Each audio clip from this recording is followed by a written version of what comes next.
মেরিনা বিচে যাচ্ছি, বালির মধ্যে দিয়ে পাস হচ্ছে না। রাত্রি 8:55 ট্রেন, এখান থেকে বেরিয়ে খাওয়া দাওয়া সারতে হবে, তাই বেশিক্ষণ মেরিনা বিচে থাকতে পারবো না।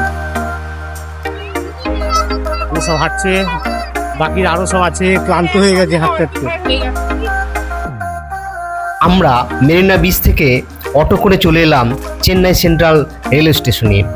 দেখুন রাত্রে চেন্নাই সেন্ট্রাল রেলওয়ে স্টেশনটাকে কত সুন্দর দেখাচ্ছে। বিভিন্ন আলোকসজ্জায় সজ্জিত করে সুন্দর একটা রূপ দেওয়ার চেষ্টা করা হয়েছে।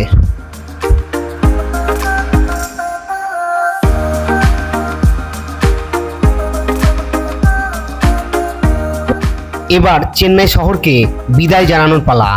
তাহলে হয়ে যাক কিছু ছবি। আমরা 2-3টে টিম করে রাত্রের খাবারটা খেয়ে নিলাম। এখন আমরা ওয়েট করছি কখন ডিসপ্লে বোর্ডে ট্রেনের নামটি দেখাবে এবং প্ল্যাটফর্মটি দেখাবে। এই আলাপুজা সুপারফাস্ট এক্সপ্রেস প্রতিদিন চেন্নাই থেকে ছাড়ে 8:55 এবং এর্নাকুলাম টাউনে পৌঁছাবে সকাল 8:25-এ।